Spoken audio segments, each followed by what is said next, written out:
that they were pulsing these CIA officials with very quick pulses of microwaves, like hundreds or thousands of pulses a second, that creates a sort of cumulative effect inside the human cranium. And it leads to vestibular issues, a lot of symptoms that have similarities to traumatic brain injuries.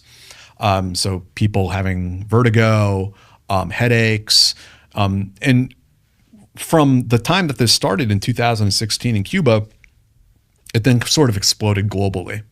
You started having people at the embassy in Austria, the embassy in Beijing having these problems. We have stuff happening in Vietnam, Indonesia, India.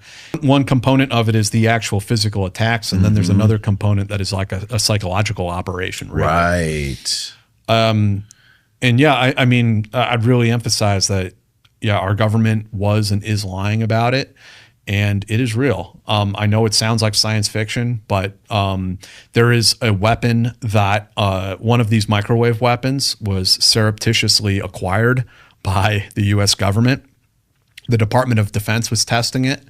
What ended up happening with Adam and the other guy? The story starts out where they're sitting in front of a hotel, or they're sitting in front of a diner, and someone's taking photos of them. Yeah. And you track this person back to a foreign country. This person literally is taking photos, like some sort of an overt intimidation tactic. Yes. Harassing surveillance. Right. And that was in Philadelphia.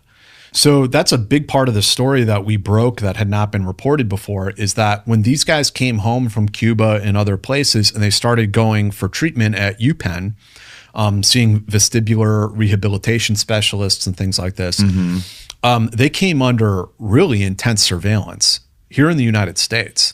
A lot of them had break-ins into their hotel rooms, into their private residences. From Cubans?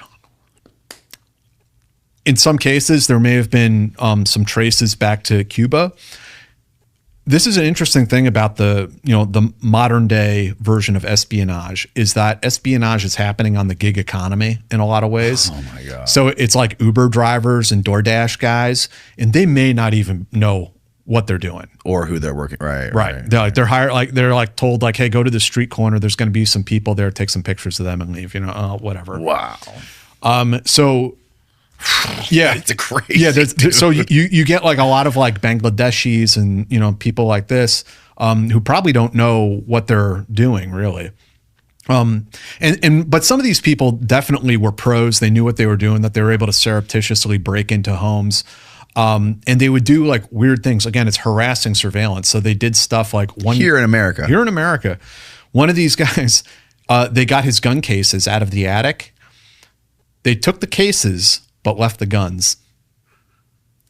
That's fucking in another case, insane. They would take, the medication out of your medicine cabinet and throw it in your dishwasher. Stories they would go into your closet and take all your jackets and shirts and turn them inside out and put them back on the hanger. Now, when you try to describe that kind of surveillance to people, what do you sound like? You sound like someone who's suffering from paranoid schizophrenia. Yes. It's very discrediting on the surface, right? Until you realize what's going on here. This is that story in Annie Jacobson's book about Area 51, when the CIA pilots first started testing the jet planes over Nevada. They would bring the pilots would go up, the CIA pilots would go up in the jet planes with gorilla masks in the cockpit. In case a civilian airplane got in visual distance of them, they'd wear the gorilla mask. That's awesome. It's the same thing, right? That's awesome. Yeah, right. So if the pilot tries to describe what he saw, he sounds like a whack job. Exactly. Can you imagine a journalist publishing that in a newspaper? This is what the pilot says he saw. Sure, buddy. Okay, dude. Have another. Right. Yeah. Yeah. Yeah, John. I mean, I've heard that story, similar stories to that harassing surveillance before from John Kiriakou. He said he had some friends who were, one of them was in the CIA. The wife was, or the husband or the wife was CIA, was declared. They went to Israel, and the spouse decided to continue their studies there, so to go to university or whatever. And there was 3 or 4 different occasions where they'd come home. The first time they came home, they were declared. They had shit in all the toilets, unflushed. Someone took a shit in every single toilet. And then it got so bad, at the time they decided to leave, they came home and somebody had cut their dog's tail off and bandaged it up and left the tail in the middle of the floor. This happened in Israel? Yes. There must have been something going on politically that they were pissed at, or the CIA was maybe doing something in another country even that pissed them off. Interesting. Yeah, yeah. Because I mean, they're not going to get that aggressive for no reason. Maybe dropping a deuce in the toilet is pretty benign, but Yeah. some of the others, yeah. I mean, in Cuba, the Cuban intelligence service, DGI, will actually put teams of psychologists on each CIA officer, and they work it. And they basically just stay on that person and figure out what will break them. Really? Yeah, yeah. And it's different for different people because psychology is different. So if you have a pet, they might take it and throw it out in the rain, and you come home and your pet's out there on the brink of death, freezing. They might pile up all your clothes in your living room and piss on them. Whatever it is. I mean, there's other thing. I've heard stories about like scorpions taped inside the person's clothes. Oh my! In Cuba. In Cuba, yeah.